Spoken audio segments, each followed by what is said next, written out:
Mike Tyson. He'll be the popular one tonight as Frank Cappuccino talks to him. I want you to understand one thing. I want a good, clean, hard fight. Any low blows, any thumbing, heeling, butting, the holding and hitting will cost you the round. And if I have to go further, I'll do that also. In the event of a knockdown, the man standing, go to the farthest neutral corner, stay there until I call him back. Okay? When I say break, I want you to protect yourself at all times, and you step back clean.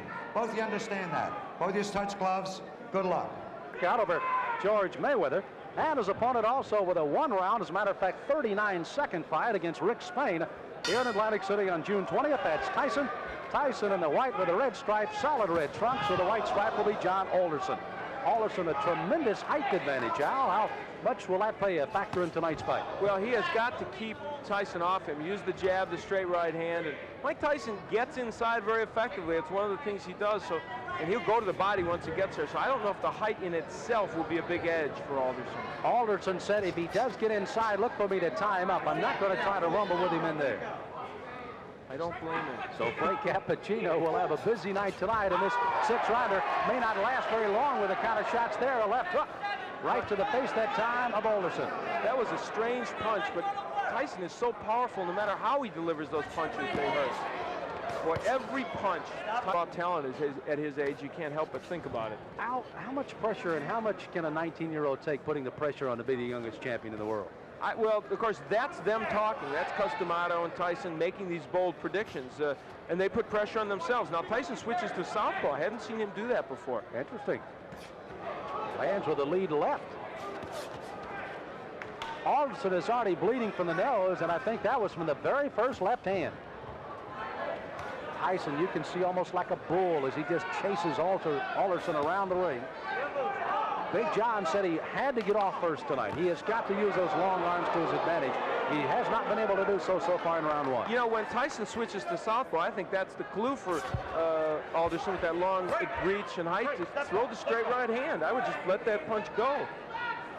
Alderson, a very good amateur record, 154-12. Took 3 years off from boxing, however. Worked in the mines in West Virginia. They started the laying off down there, and he went back into the boxing ring. And here he is at 4-0 with 4 knockouts. And already he's at a rugged first round. For Alderson, I think the key, he has got to throw that jab and follow with the straight right. Has done that only once and did land the right, although it didn't hurt Tyson. There it is. Now that right missed, but if he keeps doing that, he's going to give Mike Tyson something to think about as he comes in. There it is again, and he landed the right. At least to keep him from lunging at him with the big hands that he's throwing so far. That's exactly right, Sam. So the closing seconds of round number one, Mike Tyson, the short of the two, against Big John Alderson.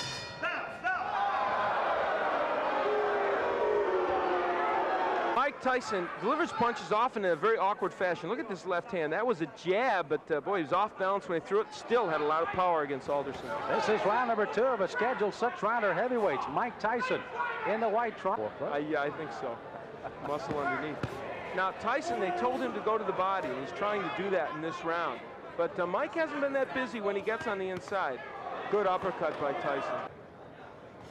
Now, there's the right. Oh, good countering right hand, and that stunned Alderman.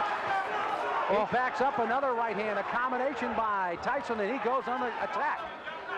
On the inside, Tyson is just ferocious. He throws those good, short, quick punches. The longest fight Tyson has ever been in has been a 4-rounder. He got a knockout there. His other 3 fights were first-round knockouts. Dan Halpin, I guess, is the only man, and this one may not go much longer, as a crushing right hand sends Alderson down. He's got a terrible cut over the left eye already. Frank Cappuccino right down in his face. He's going to make the count at 8. But that cut just on the outside of the left eye starts to ooze some blood now, and Tyson goes right back in on top of it.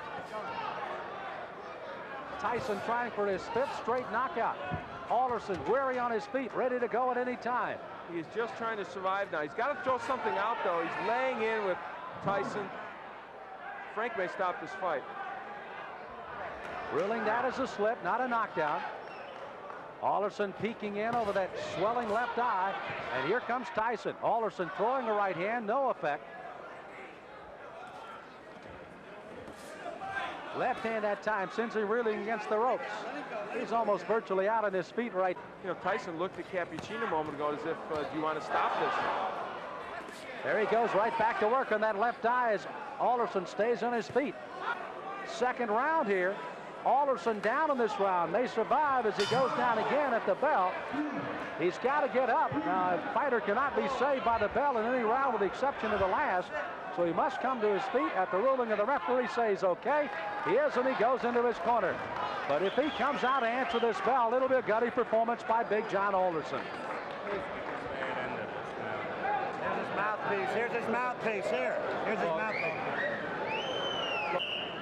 The fight is over, rather interestingly put by Frank Cappuccino, as this one ends officially a TKO in the second round by Mike Tyson.